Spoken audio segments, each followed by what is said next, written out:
Assalamu alaikum everyone. Welcome to learning program. Today lecture is about attention deficit hyperactivity disorder, that is called the ADHD and ADD. So students, previous lectures में मैं आपको स्मेटोफॉर्म disorder cover करवा चुकी हूँ. I think so important जो हमारे disorder हैं in psychology में एबनॉर्मल या DSM-5 से रिलेटेड वो हमारे कवर हो चुके हैं. सो हमने स्टार्ट किए हैं डेवलपमेंटल डिसऑर्डर कि बच्चों के डिसऑर्डर क्या होते हैं, चाइल्ड डिसऑर्डर जिसे कहते हैं, जिसमें फर्स्टली आपको मैंने एक डिसऑर्डर करवा दिया है, सेकंड में आपको आज करवाऊंगी ADHD डिसऑर्डर. सो स्टूडेंट्स, अगर आप इस चैनल पे न्यू हैं तो सब्सक्राइब करें और बेल आइकन को ज़रूर प्रेस करें, क्योंकि आपके पास जो न्यू वीडियोस की नोटिफिकेशन है वो बआसानी रिसीव्ड हो सकेगी. सो स्टार्ट करते हैं हम attention deficit hyper activity disorder को. इसके बेसिकली कि डिसऑर्डर होता क्या है, इसमें कौन कौन से पार्ट हैं और इसके जो है हमारे पास सिम्टम्स क्या हैं, किन सिम्टम्स से हम इसको डायग्नोज करते हैं, देन इसकी ट्रीटमेंट में आपको कवर करवाऊंगी. फर्स्टली आपको बताती हूँ अटेंशन डेफिसिट. ये अक्सर शॉर्ट क्वेश्चन में बहुत आता है. ADDH या ADD आता है या ADHD आता है, सॉरी. तो ये इसके शॉर्ट फॉर्म में, एब्रीवेशन की फॉर्म में ये डिसऑर्डर शॉर्ट में आता है. समटाइम ये एक लॉन्ग क्वेश्चन में आ जाता है, तो स्टूडेंट्स के पास इसका मटेरियल नहीं होता. तो आई थिंक सो मैं आपको इतना मटेरियल प्रोवाइड करूंगी कि आपका क्वेश्चन जो है इनफ होगा. आई थिंक सो ये 8 मार्क्स का आपका क्वेश्चन आता है, इन पार्ट फॉर्म में आता है ये क्वेश्चन. तो फर्स्टली आपको बताती हूँ अटेंशन डेफिसिट में क्या होता है. ये इसमें बच्चा जो होता है किसी चीज के अटेंशन नहीं दे सकता, अटेंशन में कमी होती है.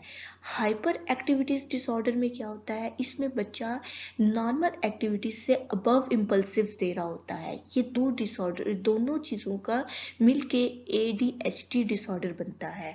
अब सम टाइम क्या होता है, हमारे पास जो स्टूडेंट्स आते हैं जिन्हें ADHD डिसऑर्डर होता है, वो कहते हैं ये पार्टिसिपेट नहीं करते क्लास में, जब भी इन्हें काम दिया जाता है ये चुप करके बैठे रहते हैं. और सम टाइम ऐसे होता है बच्चा जितनी एक्टिविटीज करनी होती है उससे अबव कर रहा होता है. एक तो बच्चे के इंटेलिजेंस लेवल इंक्रीज होने, IQ लेवल हाई होने की वजह से बच्चा करता है. सेकेंडली रीजंस होती हैं, अगर आपको 3 to 4 सिम्टम्स शो हो जाएं किसी बच्चे के अंदर, तो then is called the ADHD disorder. तो वो बच्चा हाइपर एक्टिविटी शो करता है, उसकी इम्पल्सिव बहुत हाई पोटेंशियल पे जाती हैं. दो चीजें इसमें हैं, एक बच्चा बिल्कुल अटेंशन नहीं शो करता, सेकेंडली बच्चा बहुत ज्यादा अटेंशन शो कर रहा होता है. अगर बच्चा बिल्कुल नहीं कर रहा, that is the first part attention deficit. And अगर बच्चा ज्यादा इंपल्सिव शो कर रहा है, हाइपर एक्टिविटीज कर रहा है, that is called the hyper activity disorder.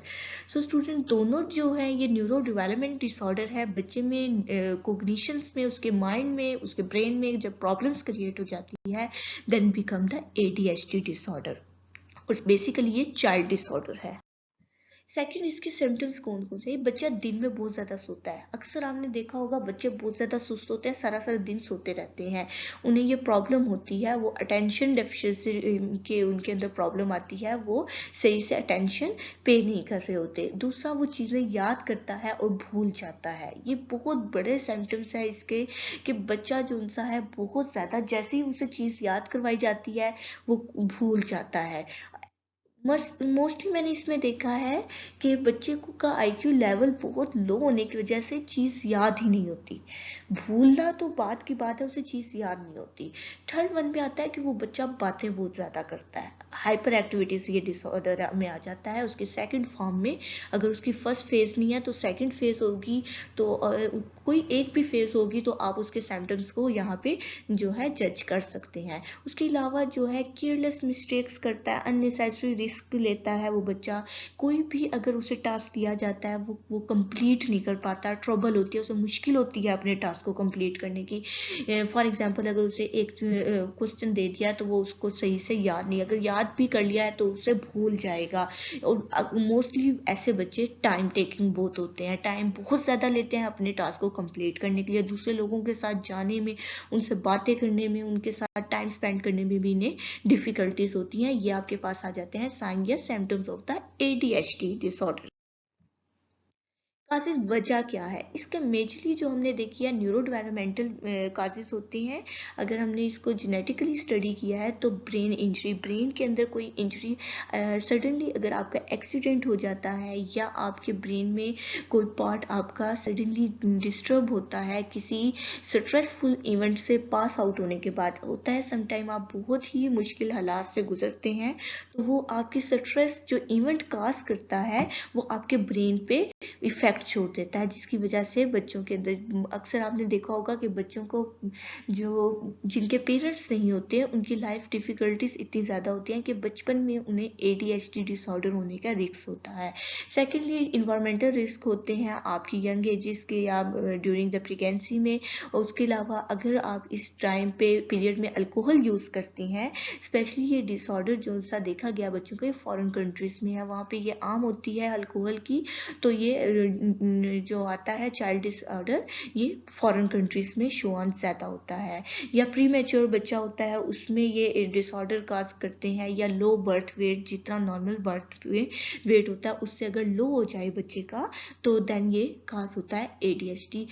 By birth के बाद तो आपको बच्चे के नहीं पता चलता, लेकिन 3 से 5 साल के दरमियान आपको ये बच्चे के अंदर सिम्टम्स शो होने लग जाते हैं। स्पेशली जब बच्चा स्कूल में जाने लगता है, स्कूल गोइंग स्टूडेंट्स में ये सिम्टम्स शो होते हैं। और जो कि ADHD के जो मैंने बच्चे देखे हैं वो स्कूल गोइंग स्पेशली होते हैं, बिकॉज उनके जो पहले का टाइम पीरियड होता है उसमें पेरेंट्स इतना ज़्यादा उन्हें नोटिस नहीं करते, जब टीचर्स उन्हें बताती हैं then is called the ADHD disorder.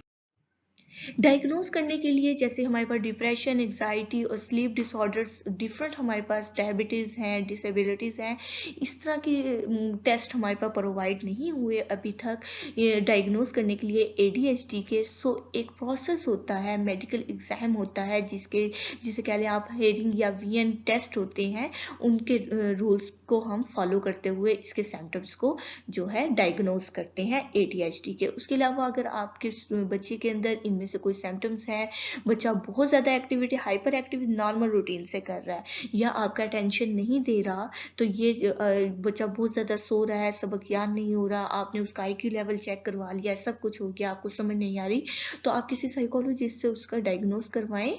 तो मे बी आई विश के किसी बच्चे को ये ना हो, लेकिन मैंने ये जो देखा है स्कूल गोइंग बच्चों को जो सा है 3 to 4% ये डिसऑर्डर होता है।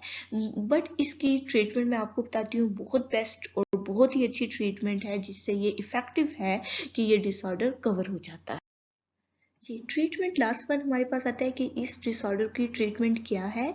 इफ़ेक्टिव होती हैं इस पे मेडिकेशंस के थ्रू हम इसको ओवरकम कर सकते हैं। डिफरेंट ड्रग्स एंड मेडिसिन हैं हमारे पास जो कि इसको डिसऑर्डर को ADHD डिसऑर्डर को ओवरकम करती हैं। उसके अलावा जो बहुत हमने देखा है कि इफ़ेक्टिव मेथड है जिसके थ्रू इम्प्रूवमेंट आती है बच्चे के अंदर, वो CBT है। CBT का लिंक आपको डिस्क्रिप्शन बॉक्स में मिल जाएगा, वहाँ पे बहुत अच्छे तरीके से मैंने कॉग्निटिव बिहेवियर थेरेपी को अंडरस्टैंड करवाया है।